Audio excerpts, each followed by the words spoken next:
Moi, je travaille autour des animaux et notamment de l'âne. Donc, une de mes activités principales, enfin, une de mes activités, il y en a trois, c'est de la randonnée avec des ânes. La deuxième activité, ça va être la médiation animale. Donc, médiation animale, peut-être qu'on rentrera davantage dans le détail après. Je travaille beaucoup avec les ânes, mais aussi avec les animaux de la ferme. Donc, boucs, chèvres, les brebis et puis les poules. On voit beaucoup de chiens, de choses comme ça en institution. Et moi, j'ai fait un choix d'être plutôt avec des animaux de la ferme.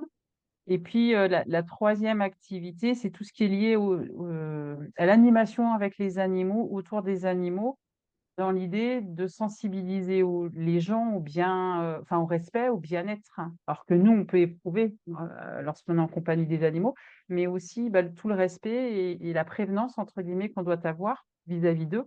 Bah, si on attend d'eux beaucoup de choses, si on souhaite qu'ils nous donnent, il y a aussi une façon d'aborder les animaux.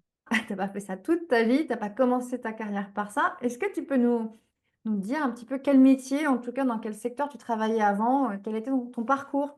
Ouais, alors le parcours, moi j'ai fait un BTS compta-gestion des entreprises agricoles au départ. Je rentrais au ministère de l'Agriculture en tant qu'élève. Et en fait, je vais y faire toute ma carrière professionnelle jusqu'en 2019.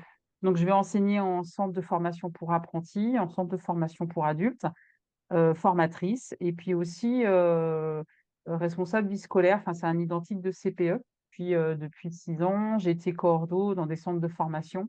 Et en fait, c'est là où je me suis essoufflée. Je me suis aperçue que j'étais au bout du chemin du métier de l'enseignement. Et voilà. Tu t'organisais, j'ai entendu qu'au bout d'un petit moment, tu avais demandé un 80 pour pouvoir te dégager un peu plus de temps pour ton projet. C'est ce qu'on appelle un side project, un projet en parallèle. En attendant, j'imagine que tu l'as développé, ton but, c'était quand même de passer à plein temps sur ton projet? C'est ça ton but? Ouais. 2019-2020, le coaching, le bilan, la formation, tout ça. 2021, février 2021, on a créé une association. Donc, on est une structure juridique qui porte les activités, parce que recevoir du public, forcément, c'est au niveau législatif, assurance, etc. On va te demander des choses. Et puis, je suis passée à 80% en 2022, une journée par semaine et samedi, dimanche, et quasiment toutes les vacances scolaires aussi. Et puis, depuis donc octobre 2024, cette année là, moi je voulais démissionner. J'ai réussi à obtenir une rupture conventionnelle, ce qui me permet donc de continuer l'activité en percevant, bah, à ce jour, le chômage. L'activité, elle a 3 ans, 21, 22, 23, 24, elle a 4 ans, pardon, d'existence. Donc aujourd'hui, on sait ce que dégagent toutes ces activités sur l'association, à raison de 3 jours par semaine.